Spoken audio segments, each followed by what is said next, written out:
जय जगन्नाथ बंधुगण आज आम जानिबा 31 जनवरी 2026 शनिवार दिन द्वादश राशि राशिफल विषय रे। एही दैनिक राशिफल चंद्रंक गोचर गणना को नहीं आधारित एवं चंद्रंक गोचर गणना आम जीवन रे बहुत प्रभाव पकई थाए। तो आसंतु सर्वप्रथमे जानिबा आजिर तिथि और राशि नक्षत्र विषय रे। आज होची 31 जनवरी 2026 शनिवार माघ शुक्ल पक्ष त्रयोदशी दिवा 8 घंटा 26 मिनिट गति चतुर्दशी। आज पुनर्वसु नक्षत्र रात्र 1 घंटा 34 मिनिट गति पुष्या नक्षत्र। आज मिथुन चंद्र रात्र 8 घंटा 1 मिनिट गते कर्कट चंद्र। आजिर पर्वोत्सव शिव चतुर्दशी उपवास और बेढ़ा परिक्रमा। आजिर शुभ बेला दिवा 10 घंटा 16 मिनिट रु 1 घंटा 15 मिनिट पर्यंत। आजिर सूर्योदय प्रातः 6 घंटा 31 मिनिट। आजिर सूर्यास्त संध्या 5 घंटा 43 मिनिट। आज कन्या राशि पुरुष और कुंभ राशि महिला मानक घात चंद्र एवं वृष सिंह और कन्या राशि घात बार। आज बैगण खाइबा निषिद्ध। तो बंधुगण आसंतु जानिबा आजिर राशिफल विषय रे।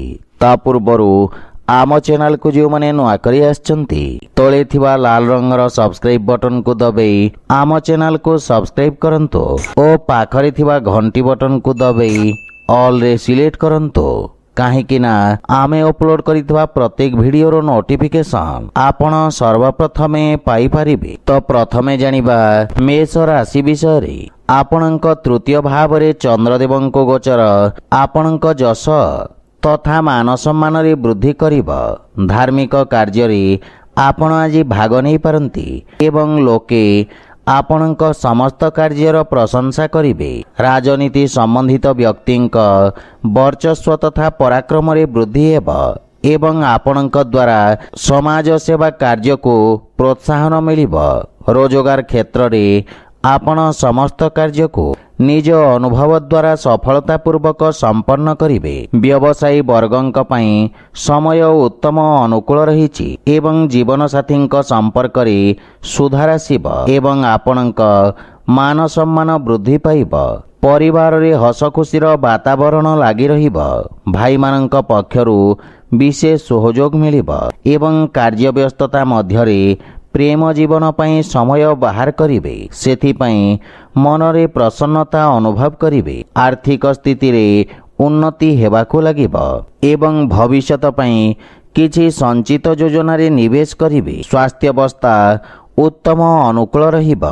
आज आपण ओं नमः शिवाय मंत्र जप करंतो शुभ फल पाइबे। वृष राशि आपणक राशि स्थान रु द्वितीय भाव रे चंद्रदेवंक गोचर आपणक लाभर स्थिति रे वृद्धि करिब एवं बाणी रे मधुरतार प्रभाव रहिब। पत्रकारिता तथा लेखनी आदि क्षेत्र रे आपण सफलता प्राप्त करिवे एवं संपत्ति संबंधित विवादर समाधान हेबार संभावना रहिछि। आपणक सामाजिक क्षेत्रर विस्तार हेब। कार्य क्षेत्र रे लोके आपणक कार्यशैली रे प्रभावित हेबे। पारिवारिक जीवन रे जीवन साथींक सहित उत्तम समय व्यतीत करिवे एवं परिवार रे प्रेम तथा उत्साहर वातावरण रहिब। पितांक सहयोग तथा मार्गदर्शन रो आर्थिक उन्नति हेब किंतु प्रेम जीवन रे किछि मनोमालिन्य देखा देई पारे। आर्थिक स्थिति क्षेत्र रे उन्नति हेब एवं धन संपत्ति वृद्धिर योग रहिछि किंतु अनावश्यक खर्च रे नियंत्रण बजाय रखंतो। स्वास्थ्य अवस्था उत्तम अनुकूल रहिब किंतु वयस्क व्यक्ति को अस्थि संबंधित समस्या हैरान करिब। आज आपण भगवान राधाकृष्णंक संयुक्त उपासना करंतो शुभ फल पाइबे। मिथुन राशि आज चंद्रदेव आपणक राशि स्थान रे गोचर भ्रमण करिवे अर्थात आपणक व्यक्तित्व रे आकर्षण बा चमक आसिब। आपणक आत्मविश्वास रे वृद्धि घटिब एवं व्यवसाय क्षेत्र रे आपणक द्वारा करा जाइथिबा परिवर्तन सकारात्मक परिणाम प्रदान करिब। आपणक व्यवहारिक विचार पूर्वरु देखा दउथुवा समस्यारु आपणको मुक्ति प्रदान करिब। समाज रे आपणक प्रतिष्ठा प्राप्ति हेब एवं इच्छुक क्षेत्र रे उच्च शिक्षार मार्ग ପ୍ରଶସ୍ତ ହେବ। ପିତାଙ୍କ ପରାମର୍ଶ ଆପଣଙ୍କ ପାଇଁ ମହତ୍ୱପୂର୍ଣ୍ଣ ସାବ୍ୟସ୍ତ ହେବ ଏବଂ ଜୀବନସାଥୀଙ୍କ ସମ୍ପର୍କରେ ପ୍ରଗାଢ଼ତା ଆସିବ। ମାତୁଳ ଘର ପକ୍ଷରୁ ଲାଭର ଉତ୍ତମ ସମ୍ଭାବନା ରହିଛି ଏବଂ ବିଦେଶରୁ ଶୁଭ ସମାଚାର ପ୍ରାପ୍ତି ହେବ। ବିବାହଯୋଗ୍ୟ ବ୍ୟକ୍ତିଙ୍କ ପାଇଁ କିଛି ଉତ୍ତମ ପ୍ରସ୍ତାବ ମିଳିବାର ସମ୍ଭାବନା ରହିଛି ଏବଂ ରାଜକୀୟ ପକ୍ଷରୁ ମଧ୍ୟ ବିଶେଷ ଲାଭ ହେବ। ନୂଆ ସରକାରୀ ଅନୁବନ୍ଧ ପ୍ରାପ୍ତି ହେବାର ସମ୍ଭାବନା ରହିଛି। ଆର୍ଥିକ ପକ୍ଷ ମଜବୁତ ହେବ ଏବଂ ସ୍ୱାସ୍ଥ୍ୟାବସ୍ଥା ମଧ୍ୟମ ଧରଣର ରହିବ। ଆଜି ଆପଣ ନିର୍ଧନଙ୍କୁ ସହାୟତା କରନ୍ତୁ, ଶୁଭ ଫଳ ପାଇବେ। କର୍କଟ ରାଶି, ଆପଣଙ୍କ ରାଶିରୁ ଦ୍ୱାଦଶ ଭାବରେ ଚନ୍ଦ୍ରଦେବଙ୍କ ଗୋଚର କାରଣରୁ ଚାକିରି ଓ ବ୍ୟବସାୟ କ୍ଷେତ୍ରରେ କିଛି ଅନାବଶ୍ୟକ ସମସ୍ୟା ଉତ୍ପନ୍ନ ହେବ। ଅଧିକାରୀଙ୍କ ପକ୍ଷରୁ ନିଜ ସମ୍ବନ୍ଧର ବିଷୟ ଧ୍ୟାନ ରଖନ୍ତୁ ଏବଂ ରୋଜଗାରରେ ପରିବର୍ତ୍ତନ ପାଇଁ ସମୟ ଶୁଭ ନୁହେଁ। ଆପଣଙ୍କ ବ୍ୟବସାୟିକ କ୍ଷେତ୍ରରେ ଅନାବଶ୍ୟକ ଖର୍ଚ୍ଚରେ ବୃଦ୍ଧିର ସମ୍ଭାବନା ରହିଛି। ଆର୍ଥିକ ସ୍ଥିତି ଅସନ୍ତୁଳିତ ରହିବ ଏବଂ ଛାତ୍ରଛାତ୍ରୀମାନଙ୍କୁ ନିଜ ଲକ୍ଷ୍ୟ ପ୍ରାପ୍ତ କରିବା ପାଇଁ ଅଧିକ ପରିଶ୍ରମ କରିବାକୁ ପଡ଼ିବ। ଧୈର୍ଯ୍ୟ ତଥା ଏକାଗ୍ରତା ସହିତ ନିଜ ପାରିବାରିକ କର୍ତ୍ତବ୍ୟର ନିର୍ବାହନ କରିବେ ଏବଂ ପାରିବାରିକ ଖର୍ଚ୍ଚରେ ବୃଦ୍ଧି ଆପଣଙ୍କୁ ମାନସିକ ଚିନ୍ତିତ କରିବ। ଆପଣ ନିଜର ଭବିଷ୍ୟତ ତଥା ପାରିବାରିକ ସମ୍ପର୍କକୁ ନେଇ ଚିନ୍ତିତ ରହିବେ। ବାଣୀ ଓ କ୍ରୋଧରେ ନିୟନ୍ତ୍ରଣ ବଜାୟ ରଖନ୍ତୁ ଏବଂ ପ୍ରେମ ସମ୍ବନ୍ଧରେ କିଛି ସମସ୍ୟା ଦେଖାଦେଇପାରେ। କିଛି ଛୋଟିଆ ଋଣଭାର ଆପଣଙ୍କୁ ଚିନ୍ତିତ କରିବ, ସେଥିପାଇଁ ସ୍ୱାସ୍ଥ୍ୟାବସ୍ଥାରେ ବିଶେଷ ସାବଧାନ ରହିବାର ଆବଶ୍ୟକତା ରହିଛି। ଆଜି ଆପଣ ଗୋମାତାଙ୍କୁ ଖାଇବାକୁ ଦିଅନ୍ତୁ, ଶୁଭ ଫଳ ପାଇବେ। ସିଂହ ରାଶି, ଆପଣଙ୍କ ଏକାଦଶ ଭାବରେ ଚନ୍ଦ୍ରଦେବଙ୍କ ଗୋଚର ଆପଣଙ୍କ ଲାଭର ସ୍ଥିତିକୁ ବୃଦ୍ଧି କରିବ। ପ୍ରବନ୍ଧନ ଅଥବା ସମ୍ପାଦନ କ୍ଷେତ୍ରରେ ଜଡ଼ିତ ବ୍ୟକ୍ତିଙ୍କୁ ଅପ୍ରତ୍ୟାଶିତ ଲାଭ ମିଳିବ। ଆପଣଙ୍କ ଦ୍ୱାରା ପୂର୍ବରୁ କରାଯାଇଥିବା କାର୍ଯ୍ୟରେ ଆପଣଙ୍କ ମାନ ସମ୍ମାନ ଓ ପଦ ପ୍ରତିଷ୍ଠାରେ ବୃଦ୍ଧି ଘଟିବ। କିଛି ଗଣମାନ୍ୟ ବ୍ୟକ୍ତିଙ୍କ ସହିତ ଆପଣ ଦେଖା ସାକ୍ଷାତ କରିବେ ଏବଂ ବ୍ୟବସାୟର ସ୍ଥିତି ଉତ୍ତମ ହେବାକୁ ଲାଗିବ। ଏହା ବ୍ୟତୀତ ନୂଆ କୌଶଳର ପ୍ରୟୋଗରୁ ପରିସ୍ଥିତିକ ଅନୁକୂଳନ ପ୍ରାପ୍ତି ହେବ।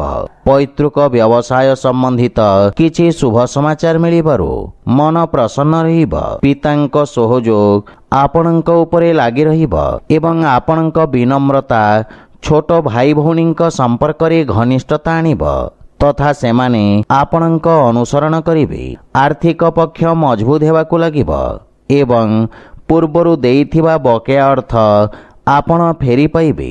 ବୈବାହିକ ଦାମ୍ପତ୍ୟ ଜୀବନ ସୁଖମୟ ହେବ। ଆପଣ ଶାରୀରିକ ଊର୍ଜାବାନ ତଥା କର୍ମଠ ରହିବେ ଏବଂ ଲମ୍ବା ସମୟରୁ ଦେଖାଦେଉଥିବା ସ୍ୱାସ୍ଥ୍ୟ ସମସ୍ୟାରୁ ମୁକ୍ତି ମିଳିବ। ଆଜି ଆପଣ ଗାୟତ୍ରୀ ମନ୍ତ୍ର ପାଠ କରନ୍ତୁ, ଶୁଭ ଫଳ ପାଇବେ। କନ୍ୟା ରାଶି, ଆପଣଙ୍କ ଦଶମ ଭାବରେ ଚନ୍ଦ୍ରଦେବଙ୍କ ଗୋଚର ଆପଣଙ୍କୁ କିଛି ଉତ୍ତମ ରୋଜଗାରର ଅବସର ପ୍ରଦାନ କରିବ। ଆପଣ କାର୍ଯ୍ୟକ୍ଷେତ୍ର ତଥା କାର୍ଯ୍ୟପ୍ରଣାଳୀରେ ଆବଶ୍ୟକତା ଅନୁସାରେ ପରିବର୍ତ୍ତନ କରିବେ ଏବଂ ନୂଆ ବ୍ୟବସାୟର ପ୍ରାରମ୍ଭ ପାଇଁ ସମୟ ଅତ୍ୟନ୍ତ ଶୁଭ ରହିଛି। ଆପଣଙ୍କ ଦ୍ୱାରା ନିଆଯାଇଥିବା ନିର୍ଣ୍ଣୟ ଆପଣଙ୍କ ପାଇଁ ଏକ ସ୍ୱର୍ଣ୍ଣିମ ମୂଳଦୁଆ ରଖିବ। ଛାତ୍ରଛାତ୍ରୀମାନେ ଭବିଷ୍ୟତର ଆବଶ୍ୟକତା ଅନୁରୂପ ଆବଶ୍ୟକ କୌଶଳର ଚୟନ କରିବେ। ପିତାଙ୍କ ସମ୍ବନ୍ଧରେ ସୁଧାର ଆସିବ ଏବଂ ଜୀବନସାଥୀଙ୍କ ସହିତ କିଛି ଗୃହ ଉପକରଣ କ୍ରୟ କରିବାରେ ଆପଣ ବ୍ୟସ୍ତ ରହିବେ। ଏହା ବ୍ୟତୀତ ପରିବାରରେ ହସଖୁସିର ବାତାବରଣ ଲାଗି ରହିବ। ସନ୍ତାନ ଆପଣଙ୍କ ମାର୍ଗଦର୍ଶନର ଅନୁସରଣ କରିବେ, କିନ୍ତୁ ପ୍ରେମ ଜୀବନରେ ବିଶେଷ ସାବଧାନ ରୁହନ୍ତୁ, ଅନ୍ୟଥା ବାଦବିବାଦର ସ୍ଥିତି ଦେଖାଦେବାର ସମ୍ଭାବନା ରହିଛି। ଆର୍ଥିକ ସ୍ଥିତି ସୁଦୃଢ଼ ହେବ ଏବଂ ଆୟର ନୂଆ ସ୍ରୋତର ନିର୍ମାଣ ହେବ, କିନ୍ତୁ ଶ୍ୱାସ ସମ୍ବନ୍ଧିତ ରୋଗୀ ସ୍ୱାସ୍ଥ୍ୟାବସ୍ଥାର ବିଷୟ ଧ୍ୟାନ ରଖନ୍ତୁ।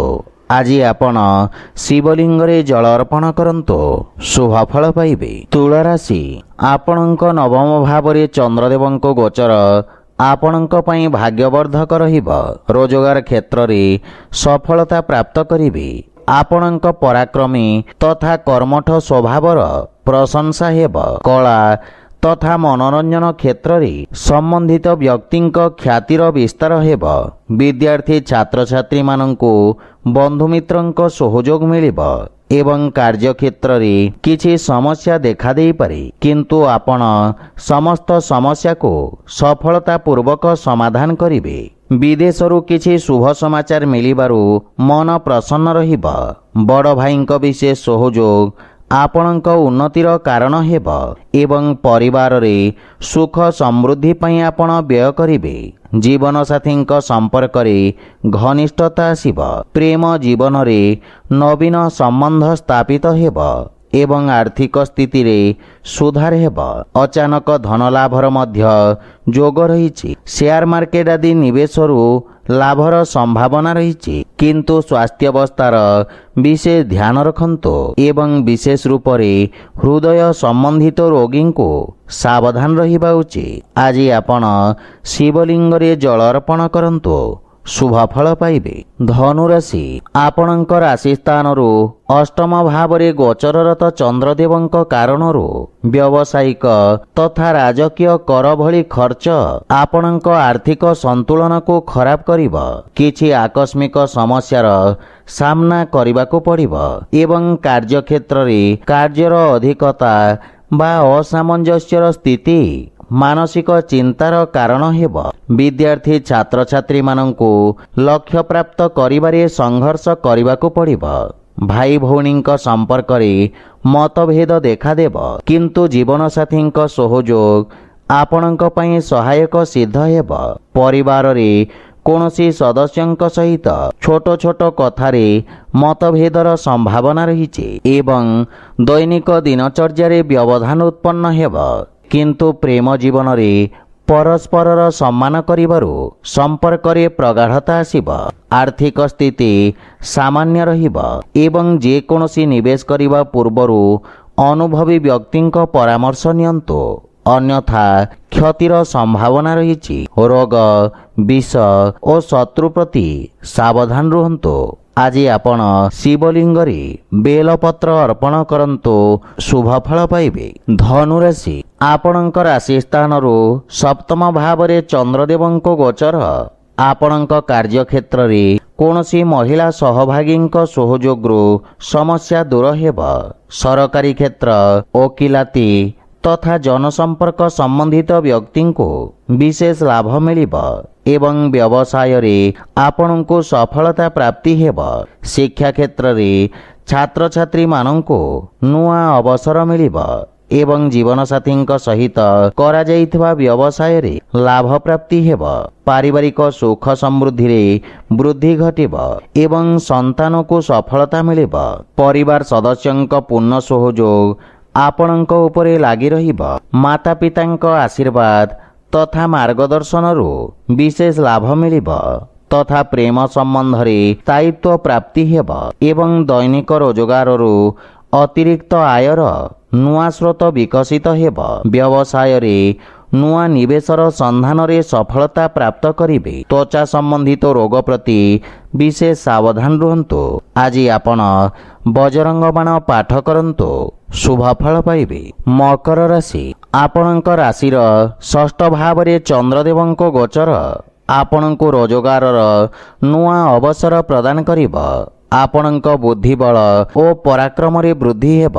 आपण निज समस्त विरोधी और शत्रुंक नाश करिवे। व्यवसाय रे प्रगति हेब एवं नगद समस्यारु मुक्ति मिलिब। अधिकारींक सहयोगरु आपणक अटकिथिबा कार्य रे प्रगति हेब। विद्यार्थी छात्र छात्री मानंकु गुरुजनंक आशीर्वाद मिलिब एवं गृहर अनुभवी व्यक्तिंक सहित भविष्यत योजना विषय रे चर्चा करिवे एवं समस्यार समाधान खोजिवे। एहा व्यतीत पैतृक संपत्ति मिलिबार पूर्ण संभावना रही। परिवार रे सुख समृद्धि आसिब, किंतु जीवन साथी स्वास्थ्यावस्थार विशेष ध्यान रखंतु एवं संतान पक्षरु शुभ समाचार पई प्रसन्नता अनुभव करिवे। ससुर घर पक्षरु सहयोग मिलिब एवं आर्थिक स्थिति रे सुधार हेब। ऋणरु मुक्ति पाइबार प्रयास सफल हेब। ଆପଣ ଶାରୀରିକ ବା ମାନସିକ ରୂପରେ ସୁସ୍ଥ ବା ସ୍ଫୂର୍ତ୍ତିବାନ ଅନୁଭବ କରିବେ। ଆଜି ଆପଣ ହନୁମାନ ଚାଳିଶା ପାଠ କରନ୍ତୁ, ଶୁଭ ଫଳ ପାଇବେ। କୁମ୍ଭ ରାଶି, ଆପଣଙ୍କ ରାଶି ସ୍ଥାନରୁ ଚନ୍ଦ୍ରଦେବଙ୍କ ପଞ୍ଚମ ଭାବରେ ଗୋଚର ସମସ୍ତ ବର୍ଗର ଛାତ୍ରଛାତ୍ରୀଙ୍କ ଅବରୋଧରେ ହାନି ଘଟିବ ଏବଂ ଉଚ୍ଚ ଶିକ୍ଷାର ମାର୍ଗ ପ୍ରଶସ୍ତ ହେବ। ସୃଜନାତ୍ମକ କ୍ଷେତ୍ରରେ ଜଡ଼ିତ ବ୍ୟକ୍ତିଙ୍କ ପାଇଁ ଏହି ସମୟ ବିଶେଷ ଫଳଦାୟକ ସିଦ୍ଧ ହେବ। ରୋଜଗାର କ୍ଷେତ୍ରରେ ଆପଣଙ୍କୁ ନିଜ କୌଶଳ ପ୍ରଦର୍ଶିତ କରିବାର ଅବସର ପ୍ରାପ୍ତି ହେବ। ଅଧିକାରୀ ବର୍ଗଙ୍କ ପକ୍ଷରୁ ଆପଣଙ୍କୁ ପ୍ରୋତ୍ସାହନ ମିଳିବ। ସମାଜ ସେବାରେ ଜଡ଼ିତ ବ୍ୟକ୍ତି ଯଶ ପ୍ରାପ୍ତ କରିବେ ଏବଂ ପାରିବାରିକ ଜୀବନରେ ଜୀବନସାଥୀଙ୍କ ସହିତ ସମ୍ପର୍କର ବିଷୟ ଧ୍ୟାନ ରଖନ୍ତୁ ଏବଂ ଅନାବଶ୍ୟକ ବାଦବିବାଦରୁ ଦୂରେଇ ରୁହନ୍ତୁ। ବାଣୀରେ ସଂଯମତା ରଖିବା କାରଣରୁ ମାନସିକ ଚିନ୍ତାରୁ ମୁକ୍ତି ମିଳିବ। ଭାଇ ଭଉଣୀଙ୍କ ପକ୍ଷରୁ ସହଯୋଗ ଲାଗି ରହିବ ଏବଂ ପରିବାର ସଦସ୍ୟଙ୍କ ସହିତ ମଧୁର ସମୟ ବ୍ୟତୀତ କରିବେ। ଆର୍ଥିକ ସମସ୍ୟାରେ ସୁଧାର ହେବ ଏବଂ କାର୍ଯ୍ୟରେ ପ୍ରଗତିରୁ ଆର୍ଥିକ ଲାଭର ମାର୍ଗ ପ୍ରଶସ୍ତ ହେବ। ଧ୍ୟାନ ତଥା ଯୋଗ ମାଧ୍ୟମରେ ଆପଣଙ୍କ ସୃଜନାତ୍ମକ କ୍ଷମତାର ବିକାଶ ହେବ ଏବଂ ମାନସିକ ଶାନ୍ତି ପ୍ରାପ୍ତି ହେବ। ଆଜି ଆପଣ ହନୁମାନ ଚାଳିଶା ପାଠ କରନ୍ତୁ, ଶୁଭ ଫଳ ପାଇବେ। ମୀନ ରାଶି, ଆପଣଙ୍କ ରାଶିରୁ ଚତୁର୍ଥ ଭାବରେ ଚନ୍ଦ୍ରଦେବଙ୍କ ଗୋଚର ଆପଣଙ୍କ ବ୍ୟବସାୟ କ୍ଷେତ୍ରରେ ସମସ୍ୟା ଉତ୍ପନ୍ନ କରିବ। ସହକର୍ମୀ ଈର୍ଷା ପରାୟଣ ହୋଇ ଆପଣଙ୍କ ବିରୁଦ୍ଧରେ ଷଡ଼ଯନ୍ତ୍ର କରିପାରନ୍ତି, ଯାହା ଆପଣଙ୍କ ପାଇଁ କ୍ଷତି ସାବ୍ୟସ୍ତ ହେବ। ରାଜକୀୟ ସେବାରେ ଜଡ଼ିତ ବ୍ୟକ୍ତିଙ୍କୁ ଅଧିକ ସାବଧାନ ରହିବାର ଆବଶ୍ୟକତା ରହିଛି। ଛାତ୍ରଛାତ୍ରୀମାନଙ୍କ ପାଇଁ ସମୟ ସଂଘର୍ଷପୂର୍ଣ୍ଣ ରହିବ ଏବଂ ସଫଳତା ପାଇବା ପାଇଁ ଅଧିକ ପରିଶ୍ରମ କରିବାକୁ ପଡ଼ିବ। ପାରିବାରିକ ଜୀବନରେ କିଛି ଅନାୟାସ କାରଣରୁ ପାରିବାରିକ ସୁଖରେ ହାନି ଘଟିବ ତଥା ଅନାବଶ୍ୟକ ଖର୍ଚ୍ଚରେ ବୃଦ୍ଧି ଘଟିବ। ବୈବାହିକ ଦାମ୍ପତ୍ୟ ଜୀବନରେ ପରସ୍ପର ମଧ୍ୟରେ ଭୁଲ ବୁଝାମଣା ଦେଖାଦେଇପାରେ, ସେଥିପାଇଁ ଛୋଟ ଛୋଟ କଥାକୁ ଧ୍ୟାନରେ ରଖନ୍ତୁ, ଅନ୍ୟଥା ମନମାଳିନ୍ୟର ସମ୍ଭାବନା ରହିଛି। କିନ୍ତୁ ପ୍ରେମ ଜୀବନରେ କିଛି ମଧୁର କ୍ଷଣ ପ୍ରାପ୍ତି ହେବ। ଆର୍ଥିକ କ୍ଷେତ୍ରରେ ଅର୍ଥ ଦେବା ନେବାରୁ ବିଶେଷ ସାବଧାନ ରୁହନ୍ତୁ, ଅନ୍ୟଥା ଆର୍ଥିକ କ୍ଷତିର ସମ୍ଭାବନା ରହିଛି। ମାତାଙ୍କ ସ୍ୱାସ୍ଥ୍ୟାବସ୍ଥାରେ ଉଚ୍ଚ ନିଚର ସ୍ଥିତି ଦେଖାଦେବ ଏବଂ ଆବଶ୍ୟକତା ଅନୁସାରେ ସ୍ୱାସ୍ଥ୍ୟାବସ୍ଥାର ଧ୍ୟାନ ରଖନ୍ତୁ। ଆଜି ଆପଣ ଶିବଙ୍କ ବୀଜମନ୍ତ୍ର ଜପ କରନ୍ତୁ, ଶୁଭ ଫଳ ପାଇବେ। ତ ବନ୍ଧୁଗଣ, ଏହା ଥିଲା ଆଜିର ରାଶିଫଳ ବିଷୟରେ। ଯଦି ଭିଡ଼ିଓଟି ଆପଣମାନଙ୍କୁ ଭଲ ଲାଗିଥାଏ ଲାଇକ୍ ସେୟାର ଓ କମେଣ୍ଟ କରି ଜଣାନ୍ତୁ ଏବଂ ଆମ ଚ୍ୟାନେଲକୁ ସବସ୍କ୍ରାଇବ୍ କରନ୍ତୁ। ଜୟ ଜଗନ୍ନାଥ।